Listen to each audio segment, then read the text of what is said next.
Can you hear me in the back? Do I have to shout? Do I have to shout? I mean, I say, do I have to shout? Oh! All right, I must have your attention now. I always wished I could be a preacher. So, I understand that I have a little longer than the 5-minute ignites, but I don't want to take too much of your time. Shout me down if I'm losing your interest.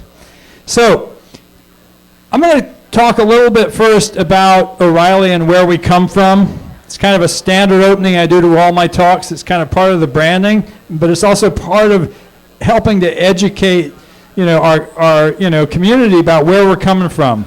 And then I'm going to talk about something that's been on my mind lately. Let's see if this works. No, there we go. Okay, so you guys obviously all know of us as a book publisher. Increasingly, though, I'm being known by association. Come on. Maybe this is not really going to work. I'm going to have to move over close to the... No, that's right. I just have to get close to the beast. Even this doesn't... Or maybe I'll just do it manually. No, there we go. I'm more known, obviously, a lot of people who don't even know the books know Web 2.0, which is the latest industry buzzword. We have Web 2.0 Expo in New York next week, and Web 2.0 Summit in San Francisco. But that's not really how we think about our business. When we think about what we do at O'Reilly, I wrote down this mission, if you like, it must be 10 years ago now, and that's changing the world by spreading the knowledge of innovators. I looked back at what we'd done over the years, and I said, well, what's the pattern? What is it that it's really all about? And a lot of it was really about, finding technologies that were coming from the edges.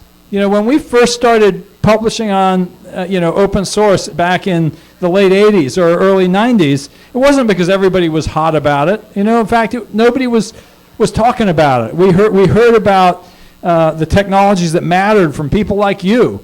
In fact, I remember we had a system administrator who said, hey, there's this new language going around that's got all the system administrators hot called Perl. You ought to go, pay attention to it. And we talked to somebody and they said, oh, let's do the book. And so this was not technology that was on the radar until almost 7 or 8 years later. And then we look back, same thing with our publishing on Linux or sort of activism about the internet as platform, which turned into Web 2.0. And this all came from kind of just paying attention to what people like you were paying attention to, what you were doing, and then thinking about it. And so then we reflect that in books, conferences, and online publishing. But at bottom, it's about figuring out something about the future based on what we're seeing happen day to day. And I sometimes call this watching the alpha geeks. And this is a slide, this is a guy who used to work for us named Rob Flickinger. It's a picture from Business Week magazine when he had built his Wi-Fi antenna out of a Pringles can. And that was back in the days when everybody thought Wi-Fi was going to be this corporate technology. But we knew that it wasn't going to be a corporate technology because people like Rob were up on rooftops everywhere beaming Wi-Fi down to their local coffee shop or their house, getting it out of the corporation. And so we could really see, hey, this technology is going somewhere else. Similarly, we started talking about web services way before the rest of the industry.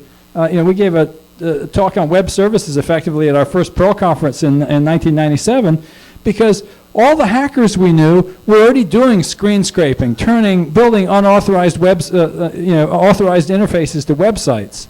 And even the new focus, the VCs are now all over clean tech. Well, hackers like Lee Felsenstein were doing projects, 5-6 years ago, like the pedal-powered internet in Thailand, where they were, figuring out how to get energy to remote villages and so on.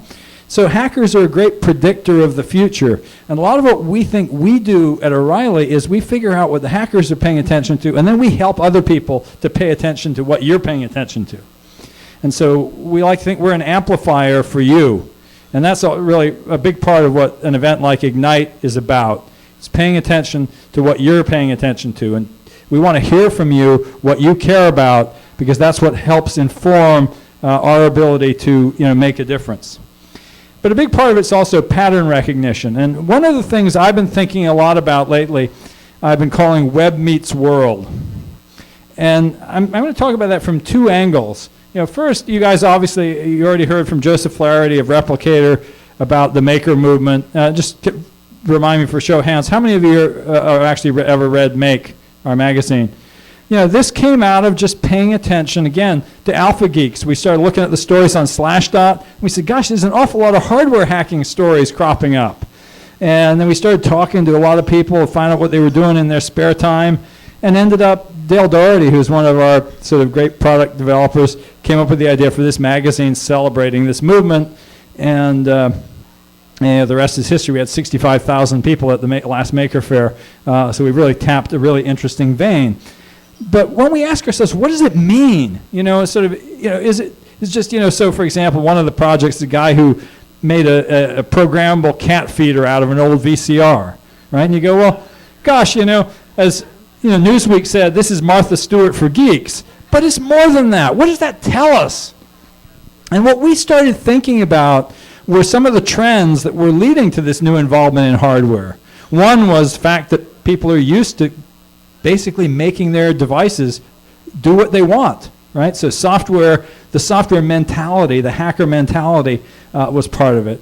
But there's also the fact there was lots of cheap hardware around. You have that old VCR, you're on your fifth digital camera. What do you do with the old one? Oh, you make a rig and send it up in a kite so you can do aerial photography, because it doesn't really matter if it gets busted. Or, you can get a new one on eBay super cheap.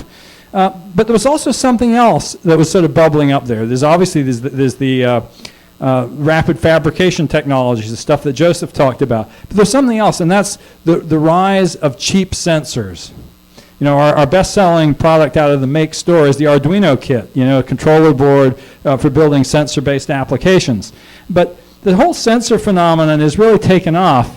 And so I'm going to really talk about that as one of the aspects of this Web Meets World. The other is how do we apply web intelligence to real-world problems.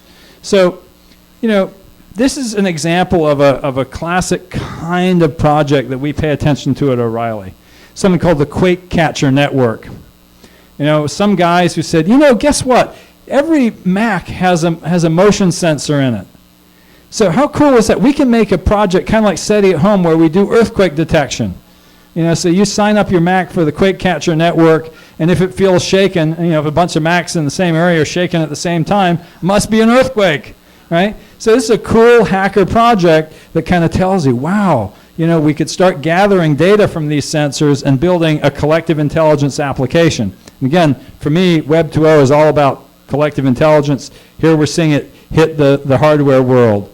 Similarly, here's a Slashdot story about TPMS, tire pressure monitoring system. That since, I think, how many years ago? It's 1997, I think it was.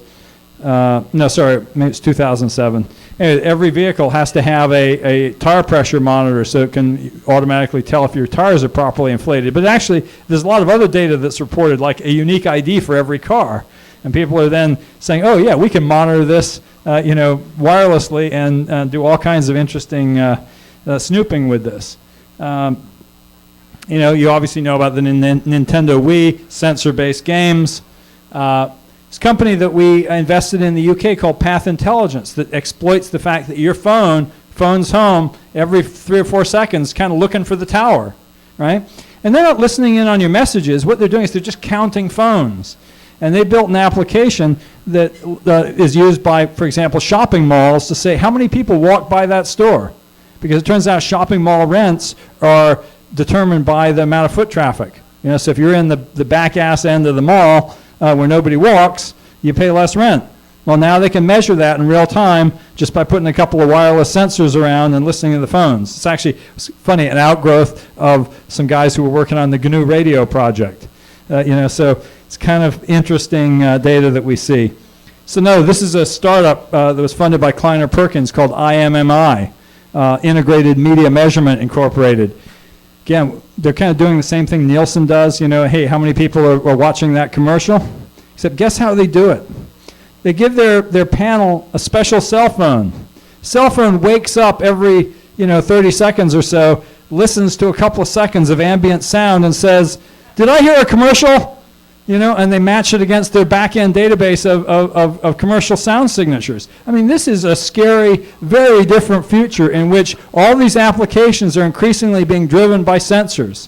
You know, and you know, you look at a sort of GPS device like the Dash, where it's always reporting back rates and times, how long does it take to get there. This is a GPS that literally gets smarter as a result of all its users because it's connected to a back end. You know, the whole thing, when you think about these things about 3D models, you may have seen, you know, 3D, you could do 3D Beijing for the Olympics. You know, we've got Microsoft Photosynth, now part of Virtual Earth. It's no longer just a science project. Literally, they're making it possible for people to build 3D models with only a very small number of photographs, right? So this turns every camera in the world into a sensor for building a 3D analog of our, you know, world. You know, so never mind Second Life. You know, we're literally going to be building these 3D worlds, and it's going to be built by all of us, you know, just sort of aggregating our photos. And a really interesting conversation I had recently with Carl Bass, who's the CEO of Autodesk. And he was talking about the workflow at Autodesk. And he said, you know, we imagine somebody, say an architect or a designer, coming and, you know, sitting and drawing something, you know, and then creating a plan that somebody will build. He said, that's not how it works anymore. He says, nowadays, the workflow is sample, remix, you know, build. You know, so he gave an example. He's in his own life, he's an amateur furniture maker, and he said, you know, I found this really cool shark's jaw on the beach, and I love the curve of it, and so I basically, you know, was able to take a picture of it, import it into my solid modeling program, and now I built a chair that is actually the curve of that shark's jaw as the arms. Right? So, you know, this idea that we have of sampling music is now coming to sampling the physical world, driving computerized processes. So some really interesting futures. And in fact, when I think about the future, you know, I think a lot about, you know, what I've called Web 2.0 is this idea that we're building, you know, a collective brain, so to speak. You know, an application like Google is really harnessing all of our intelligence to give better results. You know, we're feeding it by every link we make. We're feeding it by every click we give. You know, how fast we, you know, do we click? Do we come back? Do we look for the second result? There's all kinds of data that Google's gathering. We are driving that application. But in the future, these applications aren't going to be driven by explicit activity. They're going to be driven more and more by implicit activity gathered by devices, by sensors. So, now here's another great example, very appropriate on the sensor front. This is a great application. You haven't seen it. It's the iPint. It's basically, it's an iPhone application that does nothing but display an image of a beer, and as you tip the iPhone back, you know, it makes it look like you're drinking the beer. You know, it's using the sensor. Totally fun, totally cool. And if you see it on video, you'll really see it really works, or just download the application. But so overall, this is a big theme that I'm seeing happen. You know, it's one of the implications of what the hackers are doing in Make is a prefiguration of the way the world is changing. And the way the world is changing, we are moving out of the world in which all these applications we're familiar with are driven primarily by our explicit interaction through keyboards and screens, and into a world where more and more of them are going to be driven by the data exhaust of our devices, you know, and things that we don't even know we're contributing data. So, but that's kind of only one of the ways in which I'm thinking about this web meets world theme. Because it seems to me, you know, that we've been living in a bit of a bubble. And I know some of you might think, oh yeah, you know, this Web 2.0 bubble. And maybe that's true, but that's not the bubble I'm talking about. I'm talking about the bubble, this is kind of a reality bubble. You know, if you think about our country, you know, we've got income equality. It's the worst since the 1920s, you know, the Gilded Age, you know, leading up to the Great Depression. We've got a financial system that's a house of cards. We maybe have this serious problem with global warming. You know, we have resource wars looming where people are saying, God, there may not be enough water to go around. You know, we've got terrible partisan politics, you know, with uninformed, uninvolved voters, right? we've got aging populations. You know, I mean, the fact is you guys are all pretty young, but if you look at the overall demographics of, you know, the U.S. and Europe, you know, we're getting upside down relative to the age pyramid. You know, you generally want to see more young people supporting fewer old people, and we're going to have a lot of old people supported by few young people. So there's going to be some real demographic challenges coming into this as we get through this century. Meanwhile, our best and brightest are working on the iPint. Now again, cool as the iPint is, there's a problem there. There's a problem there. And I guess I kind of came, I was on Tuesday, I was at TechCrunch 50. And yeah, there was some cool stuff there, but I found myself saying, gosh, you know, startups aren't where it's at. And the reason why startups aren't where it's at, and I guess this is probably true for O'Reilly's sensibility in general, is, you know, when we look at the stuff that really seems to matter to us, it's often pre-commercial, because people who don't think there's a lot of money there are doing it because they love it and because they think it's cool and they think it's important. You know, so when Linus Torvalds started working on Linux, it wasn't because he thought, wow, you know, I could make a big bundle here. You know, when Larry Wall wrote Perl, it was just like, hey, this could be really useful. And so I think that impulse to do what's useful is really important. And we've gotten away from that as we kind of go, wow, we as members of this computer industry have potential access to, you know, to riches. Isn't this cool? You know? And fact is, I think we need to start thinking seriously about the world's real problems. And so I want to read you this fabulous poem, and I'm going to have to actually pick it up here to have a look at it. And I should have printed it out, but it's by Rainer Maria Rilke, and it's called The Man Watching. And I'm not going to read it all, but I'll read most of it. It's actually a poem that has a great deal of personal meaning to me. I actually recited part of it to my father on his deathbed. Anyway, he says, I can tell by the way the trees beat after so many dull days on my worried window panes that a storm is coming. The storm, the shifter of shapes, drives on across the woods and across time. And the world looks as if it had no age. The landscape, like a line in the psalm book, is seriousness and weight and eternity. Now this is the part that I love. What we choose to fight is so tiny. What fights us is so great. If only we would let ourselves be dominated, as things do, by some immense storm, we would become strong and not need names.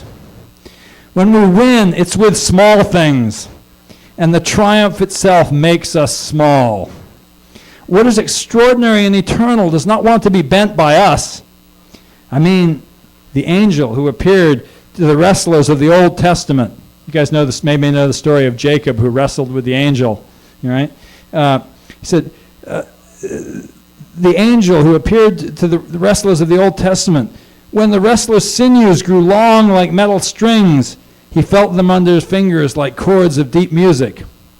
Whoever was beaten by this angel, who often simply declined the fight, went away proud and strengthened and great from that harsh hand that kneaded him as if to change his shape. Winning does not tempt that man.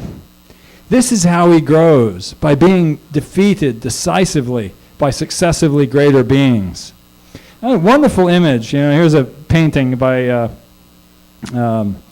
appears in a French cathedral of Jacob wrestling with the angel.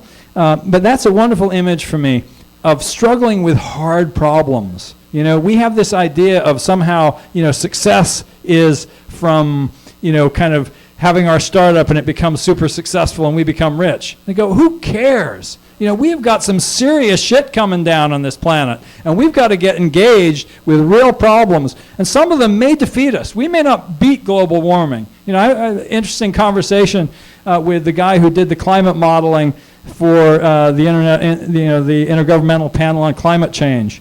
And we said, if you had, two sentences to say in the strongest language what you feel about, climate change, because remember the report was supposedly watered down. He didn't use 2 sentences, he used 2 words. We're fucked, right? So, I mean, there are people who feel there's some really serious stuff coming at us, right?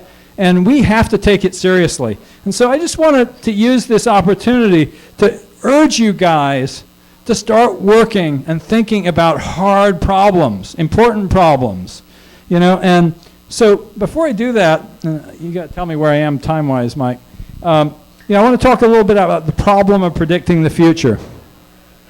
So there's this thing that the businesses do where they sort of create scenarios about the way the world works. And there's this great example from, this is sort of informed a sort of field called scenario planning. This is sort of the classic example.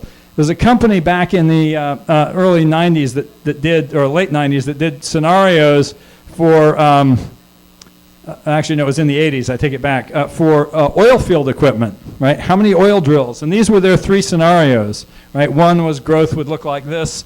The next one was growth would look like this. Next one was growth would look like that. And wasn't that, kind of tough, that third model? Well, the reality was that it went like that. And the reason it went like that was because it turns out that the whole boom in oil field equipment had been driven by some legislation that let doctors and dentists invest in oil drills, in oil wells, right? And there was a change in the law, and all that improperly uneconomic drilling went away. But the point is, the future could be very different than what we expect, right? So we're sitting here, and we kind of imagine that the future will be a lot like the past. But it doesn't take much knowledge of history to realize there have been great discontinuities. I read this book recently called The Perfect Summer, about the summer of 1911 in England. The end of the, is the upstairs, downstairs era, and they didn't know that a few years away was effectively this, terrible Holocaust that would end up, changing their world. And, we may have some of that coming our way too. And so, for example, just taking the scenario of climate change as one of those things that could lead to pretty serious catastrophic changes in the way we live our lives. I want to talk a little bit about models and discontinuities. This is a slide from a guy named Kevin Sirache, a company called Sirius Materials. And the Intergovernmental Panel on Climate Change sort of assumes that change is continuous. But what we actually know about climate changes is they tend to be discontinuous. So you get these big possible changes. So for example, the Greenland ice shelf melts, or methane clathrates are released from the ocean floor. I mean, there's some things that could lead to very radical, very rapid changes, in the space of a few years. And, so when you think about all that, you kind of have to imagine what scenario planners do is they say, we can't predict which of these things is going to be true. So what they try to do is do a matrix. And in scenario planning, what you do is you say, let's imagine some axes. There's severe climate change, there's no climate change. It's catastrophic or it's gradual and we can handle it, right? And then you actually start looking for news from the future. You look for news headlines that might help confirm which of those scenarios is likely. And you try to get them as extreme as possible, right? So that you can imagine the most extreme. And then what you want to do is you want to think about what strategies would be good in any of those scenarios. What ought you to do in the, if the worst case happens or if the best case happens, whatever. And those are called robust strategies. And so, those robust strategies kind of are there in the middle. So kind of coming back to this, when people debate, is climate change for real, right? There's a couple of possibilities. One is, there's no climate change. The other is there is, and we act and we do not act, right? So what happens if there's no climate change and we've invested in an alternative energy, for example, maybe we've wasted some money, but we've invented new technology, we've reduced our reliance on foreign oil. How cool is that, right? Yes, there is climate change. We spend money, but we save 1 billion lives. We invent new technology, a lot of good things, right? So we don't act, nothing much happens one way or the other. Right? We're lucky. But the bad case is there is climate change and we do nothing. Billions die, there's large wars, there's famine and drought, end of the world as we know it, total economic collapse. So what's a robust strategy in the face of that scenario, right? The best thing there is to say, let's assume that we better do something about it because if nothing happens, it's still good, right? And if we're, if something bad is going to happen, we better get busy. So, that's kind of the robust scenario there. So kind of just thinking about the things that could be happening to us in our lives. You look at the economic situation in the U.S., and, we could all be, I remember back in 2000 with the dot-com bust, and we had, I remember talking to people at OSCON, the open source convention, not long after the bust, and we had, we used to do a town hall at the end of the conference, and I said, how many of you here are out of work? And about a third of the people who'd come to the conference, paid good money to come, were out of work, right? So we've been in an extraordinary good time. We could be in a bad time again. The way the economy is again, the house of cards. You look at some of the stuff that's happening around, never mind catastrophic things like climate change. So what's a robust strategy? Well, a robust strategy is to work on stuff that matters. If it's not about the money, you're doing it because you really care about it and it's important work. That's a strategy that will sustain you in good times and in bad. So again, I'm kind of encouraging you to think about how do you work on stuff that matters. So giving you some examples, global warming, it's kind of cool. If you go to a site like Instructables, just sort of the hacker sharing DIY site, and you see projects like building a micro solar generator, personal power plant, tips on how to improve gas mileage, make your own biodiesel. There's signs that hackers are already kind of playing with a lot of things that would be really useful in that global warming future. It's cool seeing projects like Doppler. Anybody here use Doppler? Okay, Doppler is a travel site where you kind of share your trips with other people who travel a lot. So you can kind of say, hey, Tim's coming to Boston. But they recently integrated a service called ME, which is basically a service for gathering carbon data and sharing it across lots of services. And so, for example, Doppler now calculates the carbon impact of your travel.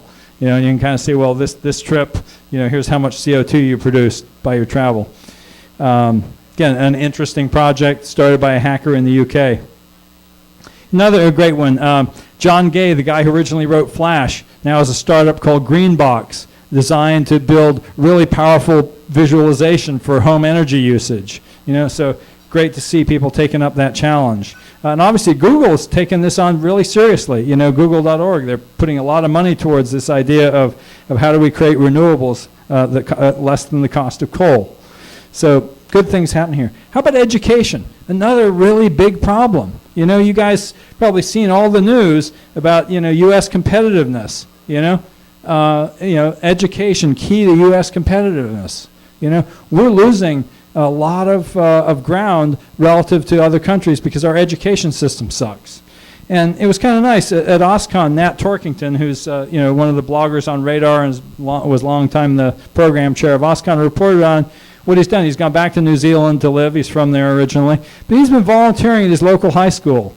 And he gave a great talk about, programmers volunteering to teach kids in the school, get them excited about programming, at an early age, get them the skills that they want. There's great people. There's a guy named Dan Meyer, who's a math teacher in Santa Cruz, has a great blog called, I think it's blog mrmeyer.com.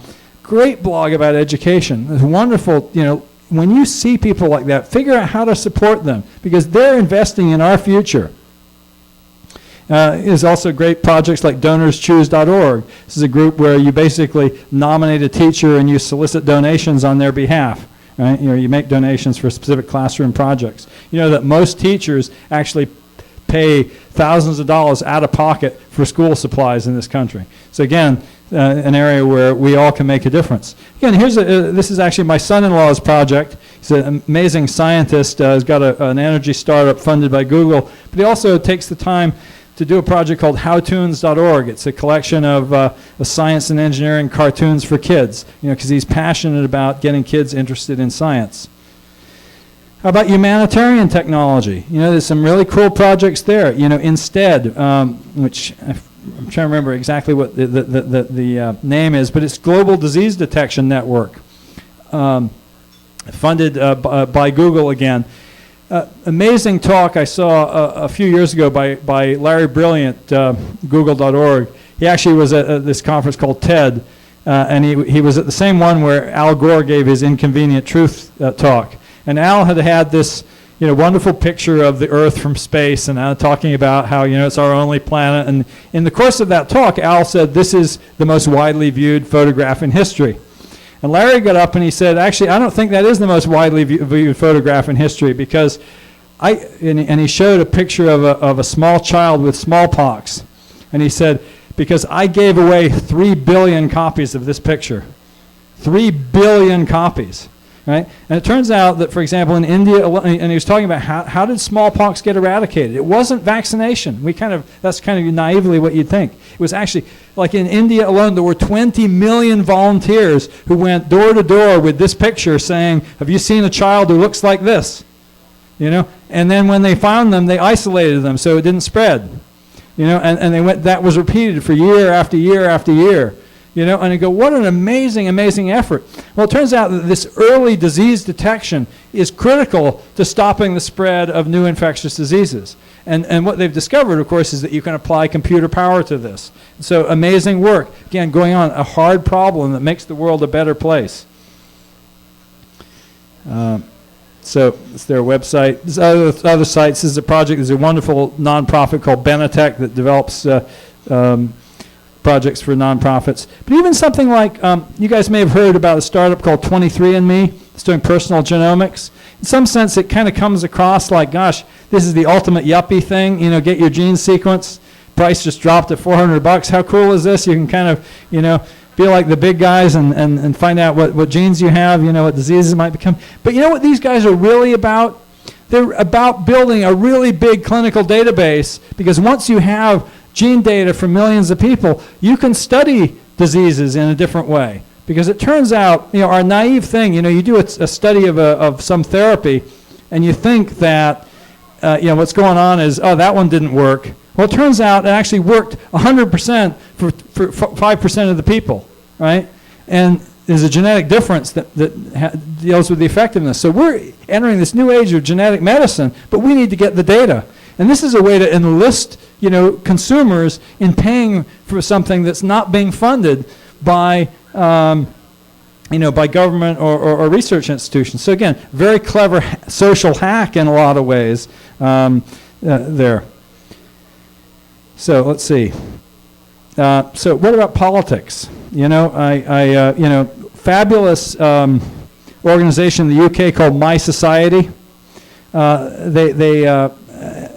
They've created a whole bunch of websites, things like theyworkforyou.com, which is a site that has totally changed the behavior in British Parliament, because they report and made transparent all the activities of Parliament. How did people vote? What did they vote on? So MPs who hadn't shown up for years are suddenly having to show up to vote because everybody knows what they're doing. They created a project called fixmystreet.com, and somebody was just telling me about another one out here from another group. But Fix My Street is literally a place where people can report, hey, there's a pothole on my street, and they're aggregating this data as a way of putting pressure on the government. Here in the U.S., we have groups like the Sunlight Foundation. They're trying to build tools, again, to create more transparency in government. Larry Lessig recently launched his Change Congress initiative, his new CC, besides Creative Commons. These are really important, hard problems, because we've got partisan gridlock, and our government is dysfunctional, and we've got to figure out how to take it back. So, and there are people obviously like Netroots Nation. This is the Daily Coast put together this conference of all the sort of online activists. But kind of just in closing, just thinking about, if our future of Web 2.0 is harnessing collective intelligence, let's harness it and ask ourselves, when we build something, when we're building software, does it make us smarter? Can we actually use the amazing talent of this community to build applications that really make this a better world? And so, I guess I just want to leave you with that challenge and urge you, to take seriously the world's problems. The fact is, as I say, we may be heading into some interesting economic times anyway, and so getting a start on doing stuff that matters is actually your best strategy for making a good life for yourself as well as the rest of us. But I want to finish with one last exhortation to all of you. You know, we have an election coming up in this country. You know, what a terrible participation rate we have in people voting. How many people here in this room are registered to vote? All right, pretty good turnout. But the rest of you, if you're not registered to vote, I want you to go out, go tomorrow, go wherever, figure out what you need to do, but get registered to vote. And I don't care what your political party is. I mean, I have my own very strong, preferences in this election. But, whatever you do, don't just listen to the blather on the television or the blather on the net. Like when there's various claims made, go research them. Read the position papers of the candidates. There are issues of substance. We have this line from the McCain's campaign manager. He says, this election is not about issues. This is about a composite view of what people take away, from these candidates. And that may be true in fact, but in practice, we've got to decide this on issues, because there are issues that are going to shape our lives. And if you don't vote and you don't actually get out there and try to influence this, and it goes the wrong way, you better think about that and whether you want that on your conscience. So if you're not registered, register now, and in November, be sure to vote. So it's my last, okay, thank you. I'll take some questions. Are there any questions for Tim? Anyone have a question they would like to ask while you have him here in Boston? Question? Yeah. One of the best known scenario analyses is Pascal's wager. Do you believe in God? It has actually been a variety of other versions of that. I'll tell you first off, my personal answer to that, irrespective of the wager, is this great line that I once saw from Carl Jung when somebody asked him that question, do you believe in God? And he said, oh no, I know. Right? But that being said, I'm very sympathetic to the philosophical view that says we're better off if we don't believe in God, because God damn it depends on us then. It depends on us. There's nobody going to come down from on high to save our asses. We are responsible. And I think from a Pascal's wager point of view, we goddamn better take it seriously that, the buck stops here. All right? So I have basically two answers. I do feel like there is something that is greater than I am that guides my actions and guides the world. But I also damn well believe that we need to act as if that ain't so. Because I'm tired of people sort of, abdicating their responsibility.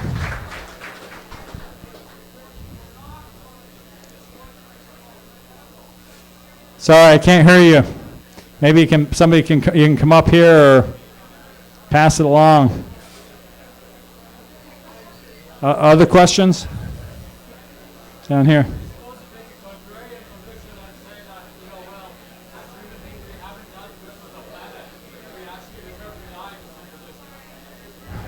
So, sorry, what was the last part? If I take a contrarian view and say, okay, as human beings, we haven't done well for the existence of the planet, we deserve to be phased out in some way or the other. Okay, yeah, so he's sort of saying, maybe the answer is if we haven't done well for the planet, we make the wrong choices, we deserve to be kind of phased out.